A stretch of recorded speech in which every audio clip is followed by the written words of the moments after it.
Welcome to the Bowls of Life podcast. I'm Tyler. And I'm Virginia.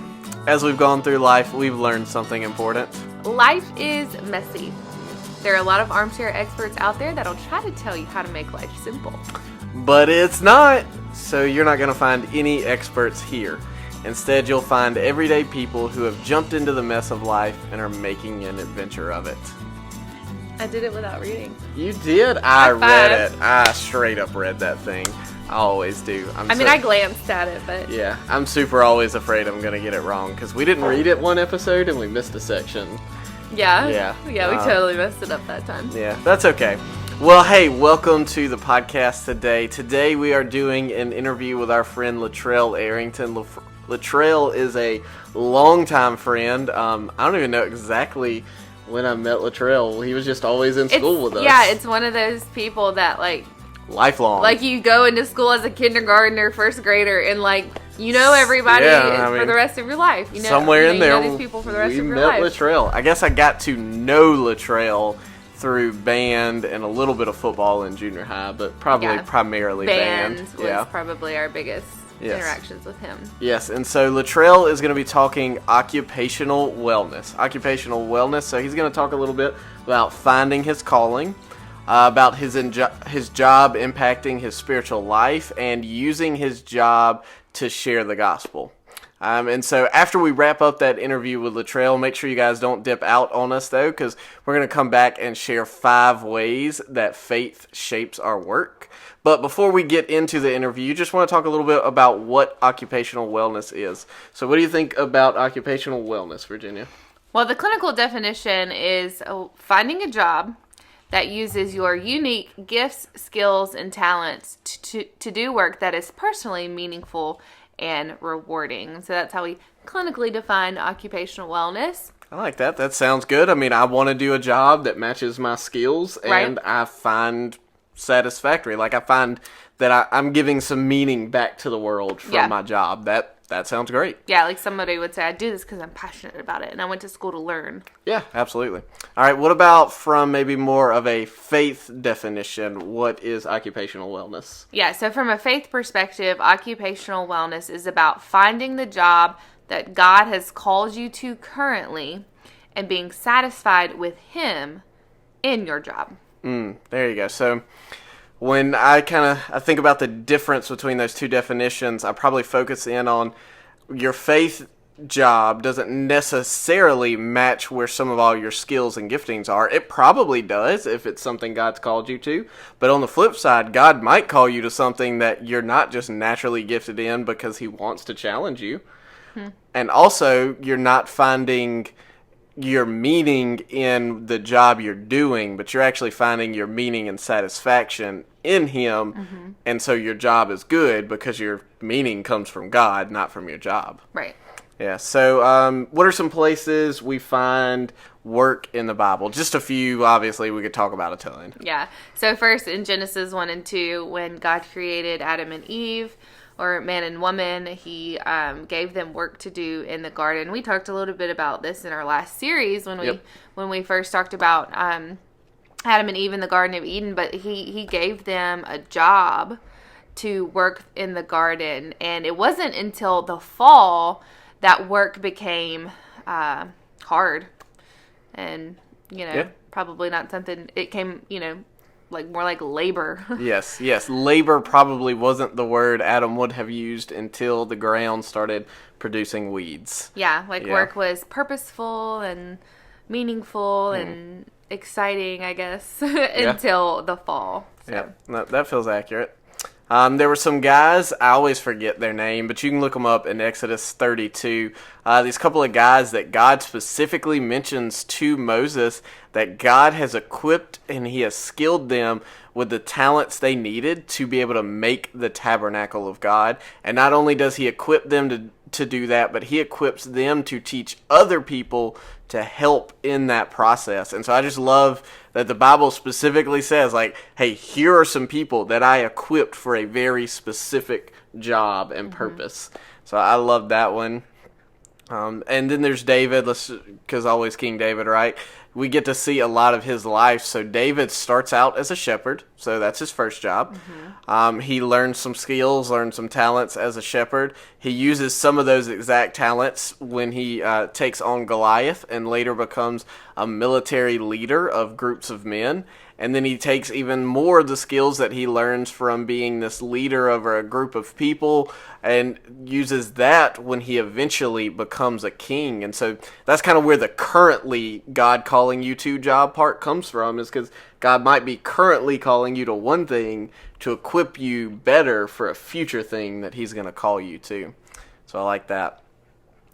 We pulled something from an organization, a group called Work and Faith Movement, and this is kind of their mission statement, and I thought it'd be a good last kind of words before we jump into talking about occupational wellness with Latrell. So Virginia, you want to read that for us? Yeah. We believe work matters, that Monday to Friday are a part of our worship and calling. We're persuaded that God uses our vocations to connect us to a larger vision of cultivating good. I love that. Our work matters. Monday to Friday is a part of our worship and calling, and God uses our vocation, our job, to connect us to the large goal of cultivating good in the world. I like that. So let that dwell in your mind as we jump into this conversation with our friend Latrell. Hey, y'all. We are here with our good friend Latrell Arrington, who we grew up with, went to school with, and then, of course, separated on our ways when we went to college. So it's been really cool to connect back with Latrell today. Latrell, why don't you tell us a little bit about yourself before we jump in? What do you do? Tell us about your family and your life right now. Well, first and foremost, I just want to say thank you for inviting me on today. It's super exciting to hear about you guys' podcast and what you guys are doing, what you guys are spreading out there, and I'm just greatly honored to be a part of that. As far as what I do, I am an urban SNAP Ed educator here in Tuscaloosa County. Basically, anybody that's qualifies for SNAP benefits, my job is to educate them on proper nutrition, on how to use their SNAP benefits for better diet, for better nutrition, better dietitian, and it's a curriculum, but I also get to use my education as well. That's one big thing for me is I paid for a master's degree, so I'm gonna use this. Right. And just interacting with people. It's really a cool job. Something I actually got interested in while I was getting my master's degree, and to be here is quite amazing. I will say that it's quite amazing. So. That's awesome. So it's Urban Snap Ed, which as a dietitian, I've worked with SNAP, or I've learned about SNAP. I won't say I've worked with it, but as some people might know it better as food stamps, right? Correct. Right. And then the ed part is the education. So you're providing education for your people who are getting the SNAP, right? Correct. I am. And it's just not anybody. It's not just allocated to anybody who's on SNAP Ed. I mean, it's got to be 50% of my population. So people who aren't on SNAP can qualify from the education that we give. We do two different curriculums. One is a adolescent child-based curriculum, which is going to be the Catch Kids or Power of Choice, and the other one is the wellness curriculum that we do for active adults. And it's geared towards SNAP recipients, but is mainly for anybody, honestly. Cool. And our whole goal, honestly, with the SNAP benefit is to enrich the SNAP. Just enrich SNAP altogether. If I say SNAP again, I'm gonna be like, oh my gosh, but I'm gonna say it a lot. So. Well, that's awesome. I'm super interested in hearing more. I'm probably going to be the one who's asking lots of questions. Yes. Because I think that the SNAP benefits are an amazing thing that our government does. And I honestly think like they've done a great job in improving it, and providing that nutrition education just sings to my soul. So I can't wait to hear more about what you do. And Felicia, tell us a little bit about Felicia. The wife. She is actually wonderful. She's actually in the room right now. Yeah. She is a early childhood educator. That's what she do. Daycare. Cool. Well, I don't want to say daycare. It's more than that, because she come home and tell me so many stories about just watching them develop from babies to where they are now. She worked with 2-year-olds, and she's enjoyed. She went to school, got a degree in early childhood development, and kind of pushing her like, hey, you want to continue to do more, you can do more. But she's enjoyed that life. She enjoys working with the kids. She come on. I have so many stories for so many babies. It's a new story every day. So Yes, that is wonderful. I think the early childhood education is, I have learned that there's a lot more to it, like you said, than just take daycare. It's way more than that. The development of children is just, it is leaps and bounds, like information, like so much information that we have to learn about our kids so that we can teach them and help them develop. So that's cool, Felicia. I'm so happy for you. But we're going to talk about more of that later.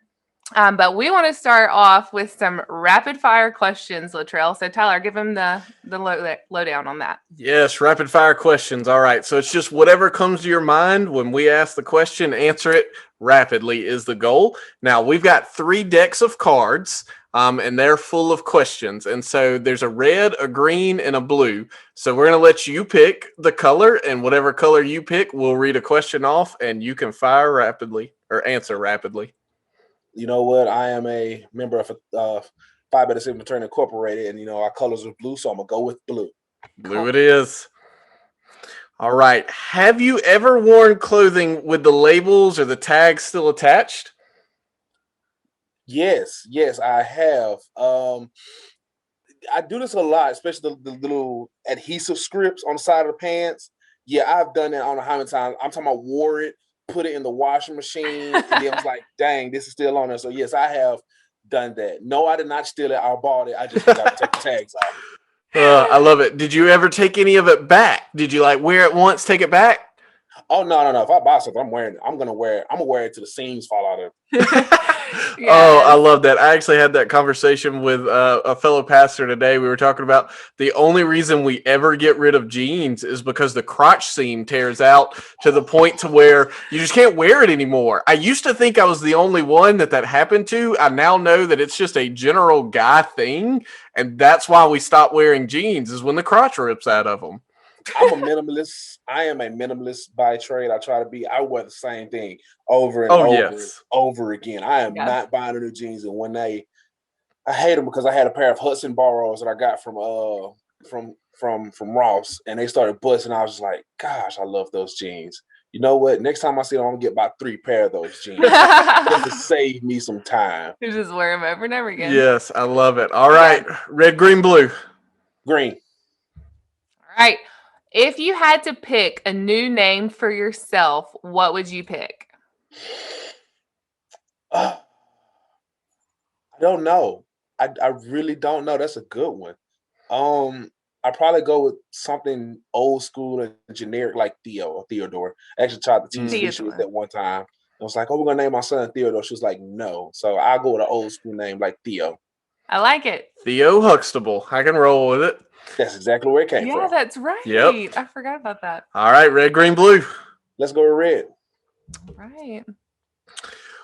Would you rather work with dead people in a mortuary or work in the busiest ER trauma unit in the world? So morgue or ER? That is actually hard because I've worked in the ER before. I worked as an admission clerk, and I've got to see so much.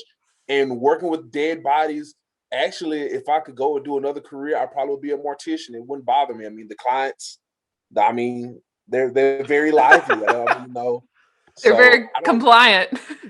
I don't know. That's a hard one. You know what? I don't know. I couldn't go with more because you have to deal with a lot of sadness. Yeah, that's true. That aware of me. And then again, but I've been in the ER too, and you deal with a lot in the ER. Yes. 50-50. I'm gonna go 50-50 on that. Okay, fair enough. Fair enough. All right, let's hit one and more. Red, green, blue. Let's go back to red. Red it is. Would you rather have pizza rolls or pizza bagels? Neither, actually. I just like regular pizza. I don't like pizza rolls or pizza bagels. I'm with you on that one. Just give me a pizza. Yeah, that's fair. I feel like that's kind of marketed to kids or men who don't know how to cook anything at all. So, yeah. Yeah. You know what? You say that, and I have a roommate that actually used to make pizza rolls and pizza bagels, and he could not cook. I tried to teach him. Well, it's like you can go order a pizza. I remember, you don't even have to cook. Yes. You week would do that. one of I think it was actually sophomore year of college. A guy caught Easy Mac on fire, and that's when I knew he needed to not cook anything ever in his life. Yeah, I was just going to ask you, how do you do that? How do you catch Easy Mac on fire? Is Easy Mac? So believe it or not, he put it in the microwave without water. I don't know what he thought it was going to do, but he put no water in it. He put it in the microwave, and I guess he put it in there for like 10 minutes for it to have actually caught on fire like that. I can't. You know what? I've heard so many. College. I've been in college, work with college students. I'm not shocked. I'm not shocked. So That's true. there you Yeah. go. I forgot you worked with college students. So, yeah, you've probably seen a lot. Yep. seen a lot, heard a lot, experienced a lot. Oh gosh, a lot. Well, speaking of who you work with, what's a day or maybe even a week look like in the life of a SNAP educator? Honestly, it's not a hard life. It's really not. It's one of those things where you get up, go to work, come home. For me right now, I'm in the building stage. I'm trying to build my program, getting the word out to different schools, getting the word out to different after school programs, older adult programs, and just building it. I just started in December, and to be where I'm at right now, I feel great. Working with the Boys and Girls Club that's here in Tuscaloosa, well, one of the Boys and Girls Clubs here in Tuscaloosa, and it's quite interesting. I will say that, being, going to work with different students, it's never a dull moment. Like I was telling Tyler the other day, I'm out after I get on my education. I'm a 29-year-old grown man on the cement writing in chalk with kids. They got me doing all kind of stuff. So working is never a dull moment. At work, I'm the music guy.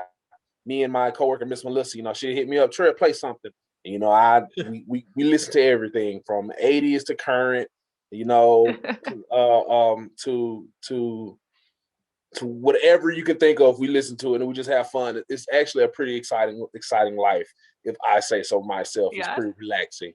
So you're educating all ages. It sounds like kids, adults, parents, and then like you said, do you do senior adults as well? senior adults. Okay. Yes, that's the main target audience with the adults. The main target.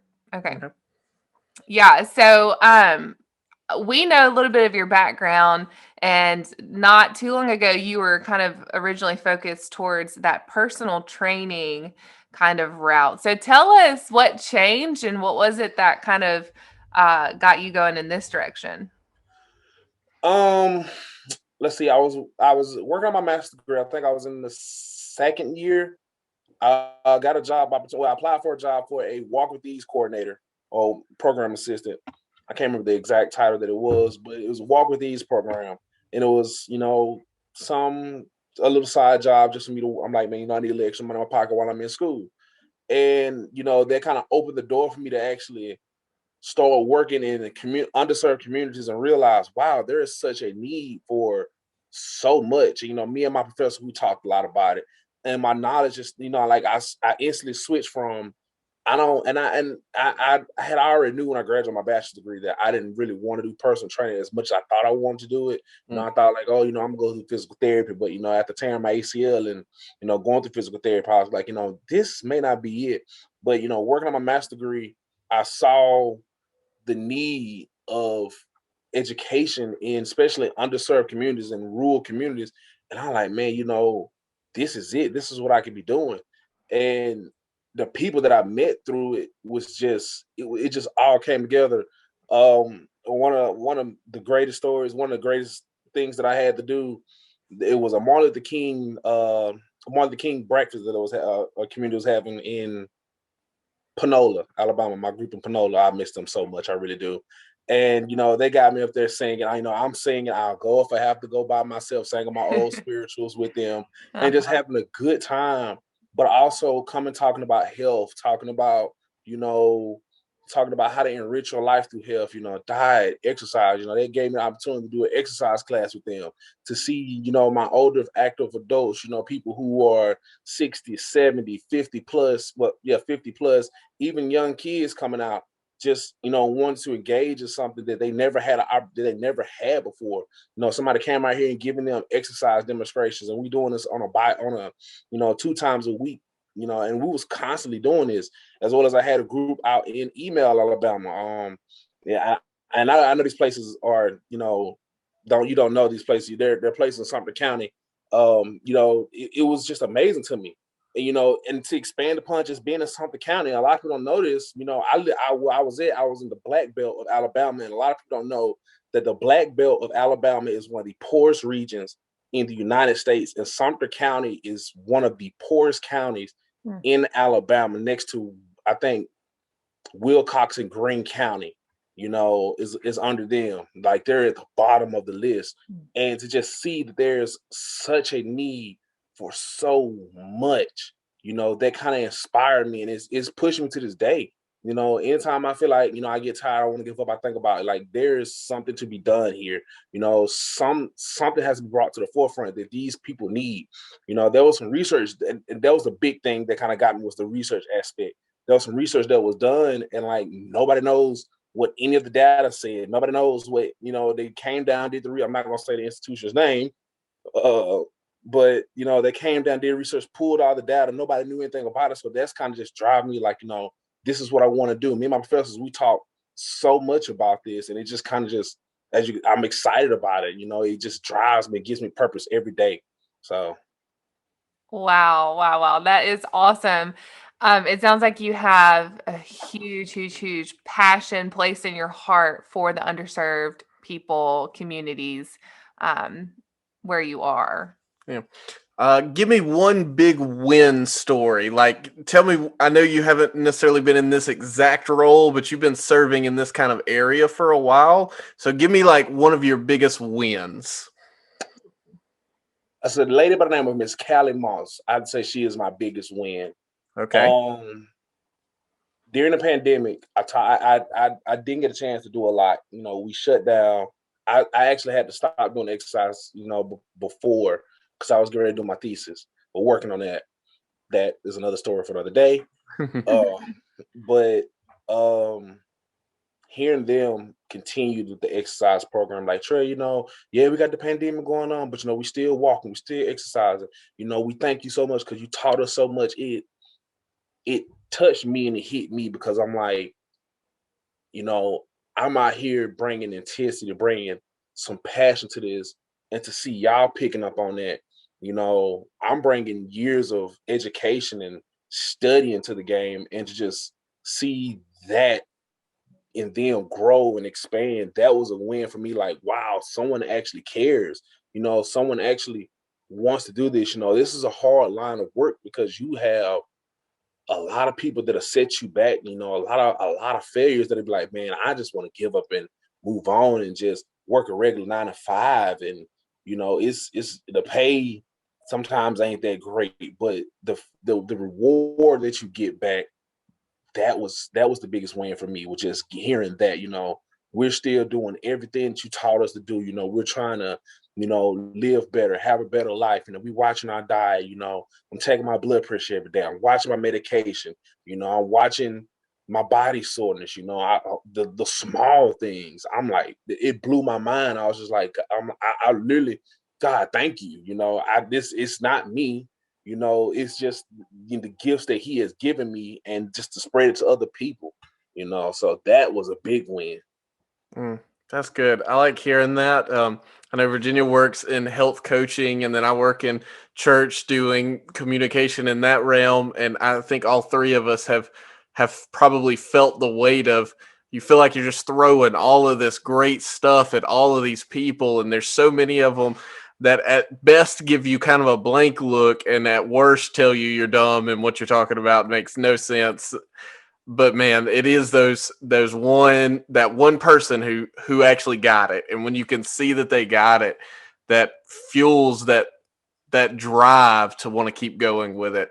So I like hearing that from you for sure. Well, you were talking a minute ago about singing some of the old spirituals, and so I know Trail is a man of faith, and so tell me a little bit of how maybe your faith has played in with your decision to be in community health, and what some of that has looked like. You know, one thing that I realize, and we read a lot in the New Testament, is serving the underserved. I'm not here to be served. I'm here to serve. Mm. And one of the biggest things that I come to the realization is that I think I didn't take this back to you. I started picking up, my work is my ministry. At one point in time, I felt myself bombarded by my work, but I was like, my work is giving other people life. My work is giving other people, a reason to live, or giving them something that they didn't have before. And that's what I'm doing. And it just kind of just opened my eyes to be like, this work thing is bigger than what we make it seem. I'm playing a role. No, I'm not. This guy who's on the face of TV and all that. My role is small, but it's my role nonetheless. Mm. And that's the biggest thing my faith has taught me. Be there. I'm gonna use the words that KO is a guy. When I was playing football, he told me, he's like, man, you got to play your role sometimes. So what, you may be the backup. So what, you may be right here, but you know what? That is your role. You got to play your role. We are, and it goes back to the body of Christ. We all, the eye cannot say to the foot, I don't need you. We all have a role. So what if I'm just a measly little cell molecule in the whole body? But you know something? I'm still part of the body nonetheless. Yeah. Oh, that's so good, Preach, man. That's man. good. That's an analogy. I don't even know why, but Virginia and I have used a couple of times recently in some conversations. Is that exact thing? Like, so what if you are the pinky toe? Like, man, people talk about losing a pinky toe and not knowing how to walk properly. Like, you wouldn't even think that pinky toe matters until it's not there. And I suspect you're a lot more than a pinky toe to quite a few people. Yeah. What you Um, do is impacting many in a great way. oh, absolutely. I'm just a humble little blood cell doing my job. Right, right. Well, that is so cool. And I love the way that you said that your work is your ministry. And I think so many people can have that perspective, or maybe need to change their perspective about their job, so that they Mm. can see that the Lord has placed them there for a reason, and that the Lord can use them where they are. And you mentioned how you can use your gifts to educate the communities that you're working for, and being a resource for the underserved. So tell me, or tell us, what are some ways that God has uniquely gifted you, Latrell, for this job? I'm a people person. I don't meet a stranger at all. Like right now, I'm working with the Boys and Girls Club. Miss Witt.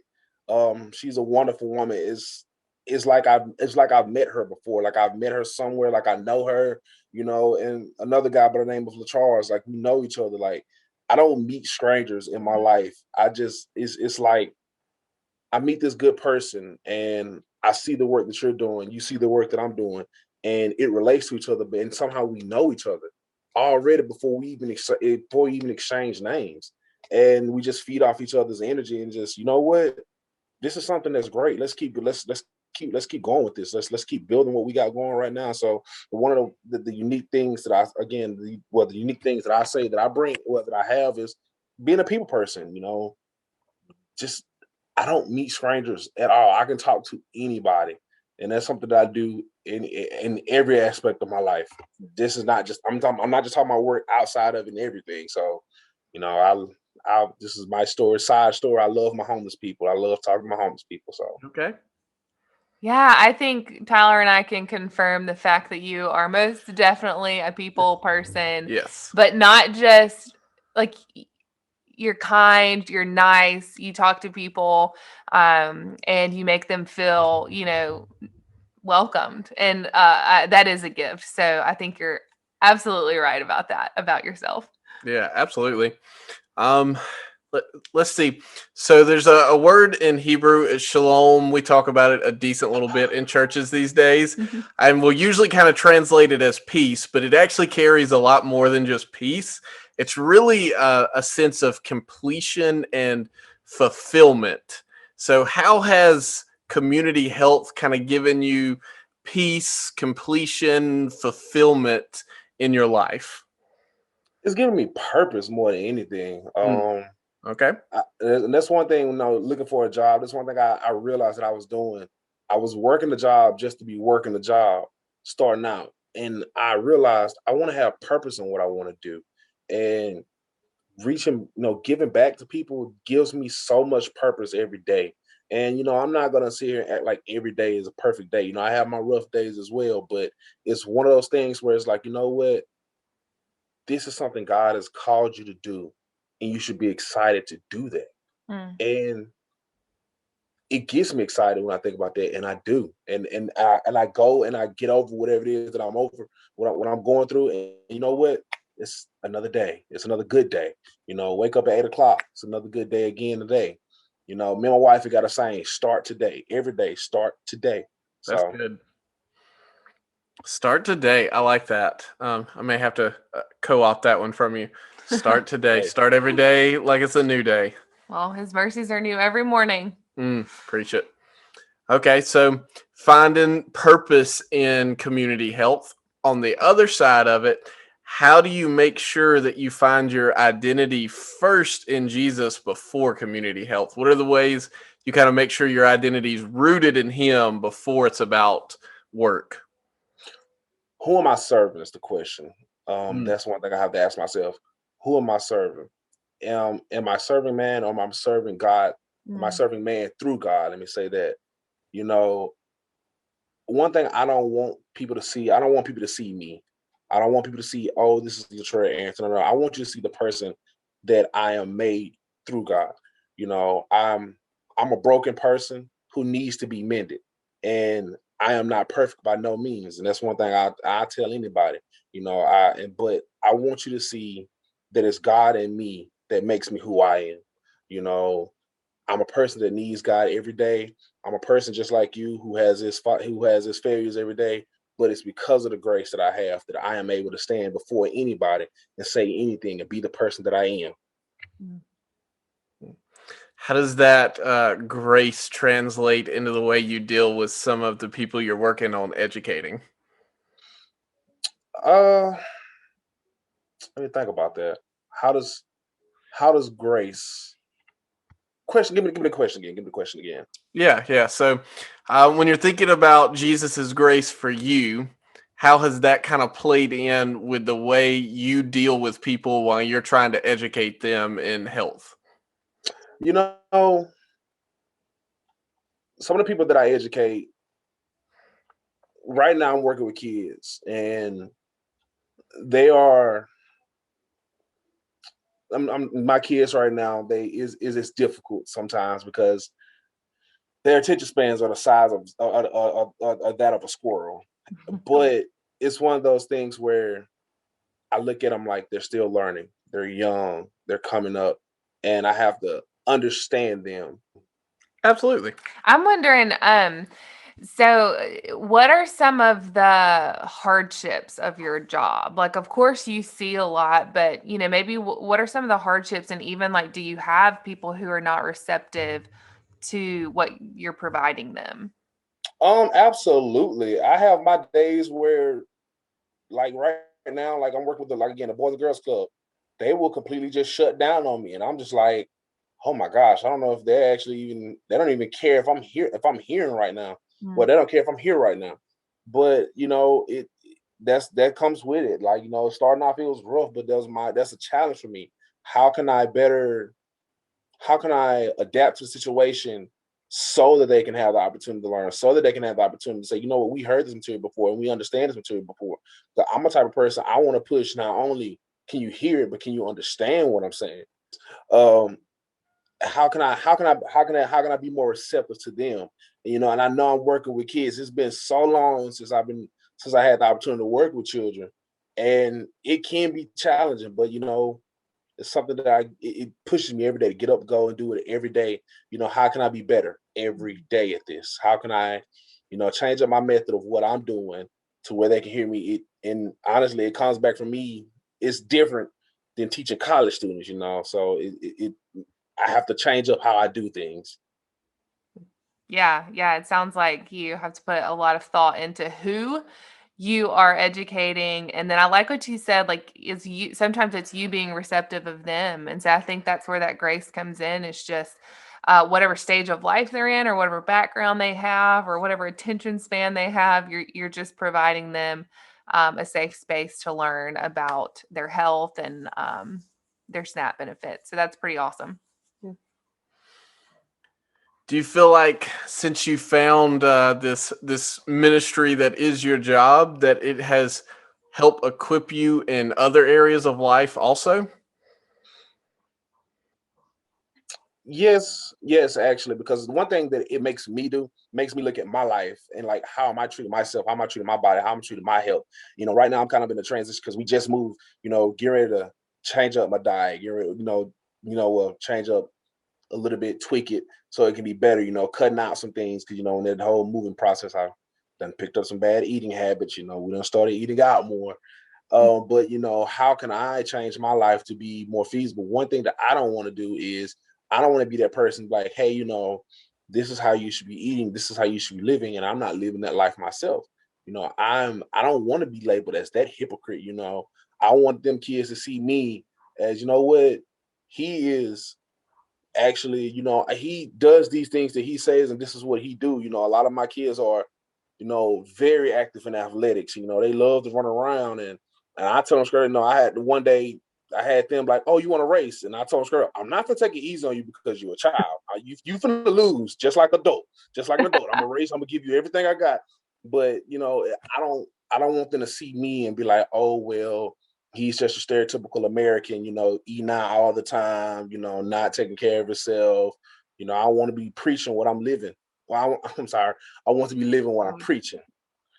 Absolutely. I think that, you know, just taking care of yourself and them seeing that speaks a lot of times more than what you actually teach them. If they see, I mean, they don't see your everyday life, but like if you walked up in there with a Mountain Dew and then we're talking about sugar sweetened beverages, then they would be like, what are you talking about? You're drinking a Mountain Dew.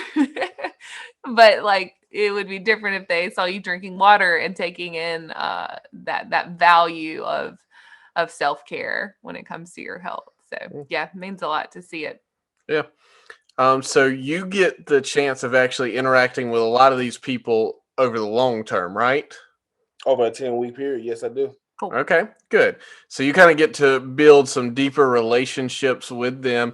So in that, have you had opportunities to try and not just be health educator, but to also potentially be disciple maker in there? In my past jobs, I have. This is in my is it this is just starting out, but in my past opportunities, I have. One thing that me and my older faculty with those we used to do. We used to sit, listen to gospel, play dominoes, and just have good talks. And they gave me, this is around the time when I first got married. They gave me a lot of advice. A lot of wisdom, a lot of understanding at that time. On what it meant to be a husband, what it meant to be, a father, what it meant to be just a man who is, trying to do his best in life, how to be a God-fearing man, especially we're talking about marriage. And it it was, it was more than what I really expected to get from just working, going across, just doing a walking program. Mm, And it went above and beyond that. I was like, I never thought that I'd be able to, get to that point. And that kind of added to the drive to continue to go to do what I was doing. After my grant was done, with that, I was still working with these groups in my free time. Like, I was giving them my time. I'm in college now. I'm not getting paid for this, driving 15, 30 minutes to do an exercise class or to be with my older active adults just to walk for 15, 20 minutes, then sit down for an hour and just converse amongst ourselves. it was one of those times that I really, really enjoyed because they gave me so much life advice that I needed at that time. So No, that's good, man. I like hearing that it wasn't just you discipling them, but they were turning it back and discipling you in the process as well. oh, oh yes, oh yes. And even now with your kids, I would say you have a pretty cool opportunity with just like pouring into them in the ways that you can. Mm-hmm. So They yeah, they pour back into me. right. They kids are life. I as an adult now, as a 29-year-old male, I can say I understand why kids are blessings Yeah. because they give back so much. It's like, you done had this hard day at work, you just stressed out. And I'm pretty sure Tyler can say this. You can come home and just de-escalate and, have a tea party with your daughter, and Mm. have a great time. And you're grown. We think, oh, we're supposed to be masculine all the time. No, that is not good for you. Mhm. De-escalate sometimes, it's okay to have these little kids like, hey, come draw SpongeBob with me. I'm like, okay, let's go All draw right. SpongeBob. Let's go draw a hopscotch and let's go like it, they are blessings. They are really blessings. And that's how they give back to me. So, and Mm. I enjoy it dearly. All right, so we talked a little bit about not finding our identity solely in what we do, but first in Jesus. So let's say worst case scenario came up and you had to completely leave community health in order to provide from your family. What do you feel like you would lose from your life, and how do you feel like it would affect your faith? I would lose that sense of community. I'm really excited to see what I can do in Tuscaloosa when it comes down to community. And Sumter County, I was really big in that, and to lose that, I don't know how that would affect my faith. I would want to say I would adjust, and I most likely would. Would it take some time? Oh, most definitely, it would take some time. But I would definitely say it would affect it in a way because I'm a big people person. I love people, and taking that away, I probably want to find my way back to that some way, shape, form, or fashion if it's not community health. You know, and it'll probably take a little toll on me. I will say that, but that's one thing I will say is it's nothing that I wouldn't be able to overcome. So Yeah, it's kind of like you said earlier, your job has given you purpose, but it's not about you, it's about the Lord and what you can do on this earth with the gifts that he's given you. And I feel like you're saying, like if you got pulled out of that, if you got pulled out of your job right now, you would feel like, okay, God, like you gifted me, you set me in this, and I was able to do your work and enjoy it. And it would be hard to look towards the future to say, okay, what do you have for me next? Um, I'm glad this is a hypothetical situation, Yes. but I just think like you're right. It would be hard to kind of step out of that and go, okay, God, you like this has been taken from me, but then to trust him to always provide for you, not just like in a financial or, a provisional kind of way, just the fact that he has a purpose for you on this earth and it's not about us, it's about him. yeah. So just kind of wrapping what you've said earlier into that answer there. I think you're right. Like it would be difficult missing that community. Well, we did just live through 2020 a little bit. Would you say community health has increased or decreased because of the pandemic? Right now, for me, it has decreased because everybody had to shelter them, shelter at home, and a lot of people, it's hard. It's shut down.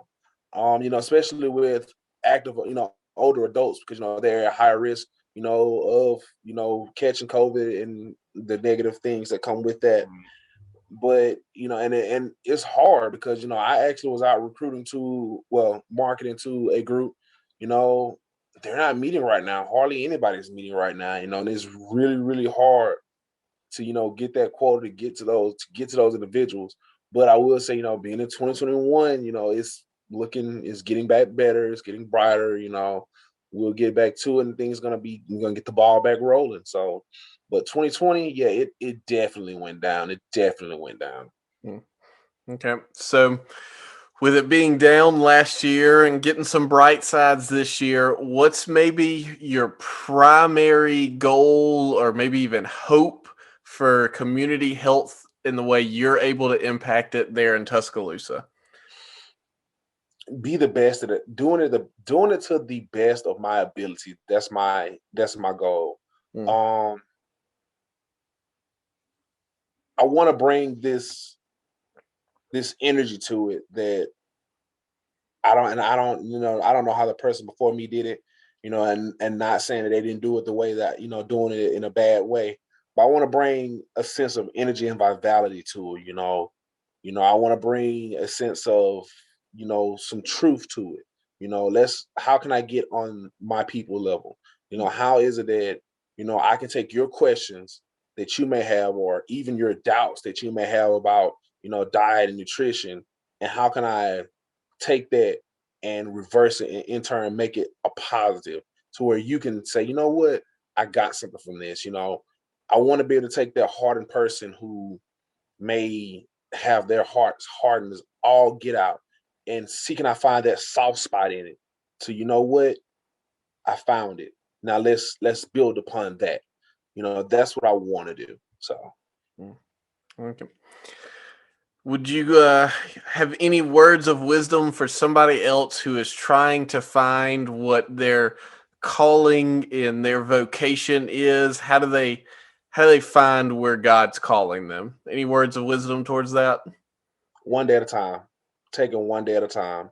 Mm. Um, it was hard for me. It was extremely hard for me before I got here, and I tell you about, I was in a dark place myself, Mm. and I had to tell myself, Trail, just one day at a time, every day. Telling myself, start today, every day, one day at a time. And eventually it came. It's something I prayed on, something the job that I got now. I remember when I put the application in, I was like, Trail, this is gonna be your job. This is your job. Claim that it's gonna come. And accept it. Yeah, one thing I do, Habakkuk 2 through 2, Habakkuk 2 through 2, chapter 2, verse 2 through 4. Write it plain on the tab. And that's one thing that me and my wife did. We wrote everything down that we want to do. Write your visions down, write whatever is your goals down. And pray and meditate on them and take it day by day by day. And more than anything, work towards your goals. Don't just put it down and say, you know what, God is gonna do it. No matter, and I don't have to do no, put effort into it, study towards it, walk towards it every day. One thing I gotta tell myself, life is a journey, and you gotta go through step 1, 2, and 3 before you get to step 526. It's not just you just not just gonna jump and be at the end, just take it. It's life is a process. We all gotta go through some form of, heartache, pain, trials and tribulations to get to where we're gonna be at. I was talking to somebody before, and I was like, man, I'm tired of going through that. I want to go and get it, but I'm like, that's not how life is. That's not how it's set up.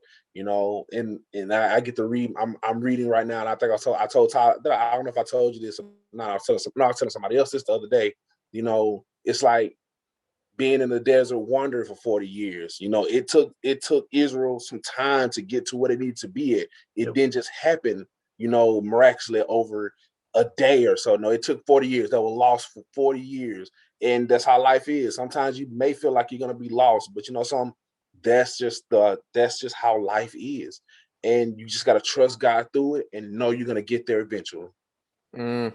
That's good. There's a lot of gold in there. I think it kind of goes along with something I've been holding on to and applying to almost every area of life recently is saying the line, whatever that is, let's say life or let's say work, is not a sprint. It's a marathon. Life is Yes. not a sprint, it's a marathon. And so you gotta, you know, do the old adage of buckle up the boots or tie up the boots, tighten up the boots. There it is. Tighten Yeah. up the bootstraps and get in there and work at it some. You Yeah. may not necessarily find it immediately, but along the way, I like it. Yeah. I use Mr. Max. I know we like this one. You don't eat an elephant all in one big bite. Just a little Uh-huh. bite at a time. Little bite. And that's something I use. I still use that to this day. Little bite at a time. Little bite at a time. I love it. Mm-hmm. That was good. Well, Trell, thank you so much. You have given much wisdom and truth. I loved hearing about what you're doing and how you're finding passion through it, but not finding your identity in your work. That's first in Jesus, and then allowing the passion from Him to flow out through your work. That's good stuff, man. Thank you so much for being on here with us. Thank y'all so much for inviting me on. I was nervous, still a little nervous now. I don't know why, but I really thank y'all, man. I'm glad that I'm glad to be a part of the podcast. Well, hey, for you guys listening, the interview is over, but the podcast is not. Right after we hit this ad break, we're going to share 5 ways faith shapes our work with you guys. So we'll catch y'all in just a second. Well, that was a super awesome interview with our friend Trell, and I'm so glad you guys got to hear from him. Yeah, we had a lot of fun hanging out with him. We hung out with him some more even after we wrapped up the interview portion, got to catch up on life with him because it had been a minute. So yeah, it was good. That's typically what we do when we have interviews with people. Yes, so yeah. That'll probably happen some more. Absolutely, it will. Well, we told you we wanted to share 5 ways faith shapes our work with you guys. And so, number 1, this is the one that all the rest of these will kind of flow very naturally out of. So, number 1, what is the number 1 way faith shapes our work, Virginia? Our identity is in Jesus, not in our work. That's hard. I'll be honest, I think of myself as a pastor. Somebody's like, hey, tell me about yourself. Well, I'm Tyler. I'm a connections pastor. Yeah, it's kind of funny because, when anybody asks you who you are to describe yourself, you say, I'm Virginia. I'm a dietitian. And you say, your occupation or what you do. But, you're never just going to be like, I'm Virginia. I'm a believer in Jesus. Yes. I remember one of my psychology professors. The child of God. Right? He made us write, it was a short essay. He said, describe to me who you are. And he stopped and he said, listen to my words when I tell you what I'm looking for. I want you to describe to me who you are, not what you are. Don't tell me about your occupation. Don't tell me about this, and this. I need it to describe who Tyler is, or fill in your name. Mm-hmm. And that was actually difficult to write, even though I think it only had to be 2 pages or something. Yeah. And that just kind of, I'm going on a tangent here, but thinking about trying to live gospel minded and trying to live more gospel minded, or living out the gospel. What if somebody did, at the coffee shop, they kind of asked you, it's nice to meet you. Tell me a little bit about yourself. Why, I know we see it as weird. Feels weird, but is why should we not, describe ourselves as someone who, sees Jesus as Lord and Savior of their lives? And I mean, you can word it however you want to, but that being that's who I am, and then here's what I do. Yeah. I mean, we're not walking around these days anymore either saying, I'm Virginia, daughter of Barry and Joette. We don't walk around saying that, but but it could work. Yeah. Maybe it's hey, I'm Tyler, I'm a believer in Jesus. I'm a pastor. I'm, Virginia's husband. I would say that before pastor, ideally. Virginia's husband, Luna's dad. I'm a pastor. I'm a friend to whoever, maybe that first thing is hey, I'm a believer. And then I don't and know. everything that comes after that is filtered. Father, mothers, whatever is filtered through that lens. Yeah, I do what I do, or I do the things that I do because of through, yes. Yeah, because of Jesus, or through, my whatever. So yeah, that's really cool because we easily forget that who we are in God is who we are. Who we are, much more important than what we do. Yeah, absolutely. All right, so number 2, all work has value and can bring glory to Jesus. Yes. Yeah, so I think of I'm just a grocery store bagger, and I can hate on that because I did that job at one point. I'm just a grocery store bagger. No, that's not actually true. You are a representative of Jesus because your identity is in Him, and you represent Him as a grocery store bagger. Right. You even experienced a little bit of that, like when you were in between pastoral jobs, like ministry jobs. Yep. And you became a clerk, not a clerk, but like a Lifeway. Yeah, I worked at a bookstore, basically. Yeah. So you, well, it was a Christian bookstore too. So it was like, you still had a little bit of ministry there. But I just remember you kind of feeling like you weren't in your calling. Oh, yeah, absolutely. I felt super out of place because I wasn't doing a job. And, like, I remember I had an identity crisis a little bit in that season and just trying to figure out who I was. And I think part of it was just a perspective of, like, I am wherever Jesus wants me to be. And I remember once I finally got to that point, I enjoyed what I did so much more because it wasn't who I was. I was wherever Jesus wanted me to be because that's where he wanted me to be. And so I could enjoy it then. Absolutely. Yep. Yeah, and, like... We could. No, okay, I'm gonna keep going here. All right, so. Yes, we could tangent this for a while. All right, so number 3, we work with the morals and ethics of Jesus. Yes, our integrity in our work comes from our belief in Jesus and our model from Jesus. I mean, everything you do it as if it's unto the Lord. I believe the old King James of that. I couldn't even scripture reference it for you, but that part's in my head. But yeah, it's easy to cut corners when nobody's looking, but does that really reflect the God that you're representing? Cutting corners? Like, is that a good way to represent him? Maybe nobody was looking, but what if they were? What if you had to talk about that later? Is that... Do I want to go, hey, I'm Tyler, I'm a believer, and I just only partially cleaned that bathroom after I got done with my bagging responsibilities, because that was also part of that job, was cleaning the bathroom from time to time. And to be honest, I cut that corner all the time.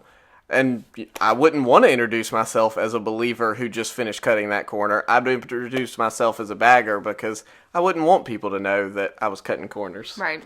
Yeah. So we work with the morals and the ethic of Jesus when we do our job. Mm-hmm. All right, number 4. Work provides for us, and it helps us provide for others. Yeah, I think this can be really difficult because even when you have a job that you don't love... or you don't enjoy, or you're just doing it because you need a job, like, you are thankful for it to some degree because it helps you provide for your family, take care of your family, and even to some level, it's a provision for you to be able to take care of others or to give resources to take care of others, and that generosity can help you be more grateful for where you are in a job, even if you don't enjoy it. I think of a friend that I know is working in a job that is not his ideal job and doesn't love it. It takes him away from his family, and he would love to work a job that, kept him closer to home and was doing something he loved, but he's working hard because he wants to provide for his family. And so working it with that kind of mindset kind of helps us see how we can enjoy the work that we do, or just, be more grateful for it. So number 5, last one. We don't look to work as the hope of the world. We don't look to work as the hope of the world because no matter what your job is and no matter how important your job is, it's not the thing people need most. Right. Jesus is. Yeah. Awesome. Well, hopefully this episode on occupational wellness has given you some perspective, given you maybe some new lenses to think about your work and your calling through, and ultimately helps you in your spiritual journey. Well, thank you guys for listening to today's episode with Latrell's interview. We hope you guys were blessed from that. So what you can do now is go to bowlsoflife.com and get some other fun stuff that we put out there. And on bowlsoflife.com, you can also tell us what is messy in your life that you are loving, and we'd love to feature you on the podcast. And also you can subscribe to the podcast so that you don't miss an episode, and they'll probably start coming out every other week right now. Share the podcast with others, rate and review it so that it continues to be pushed out and other people see it. And we'll see you next time.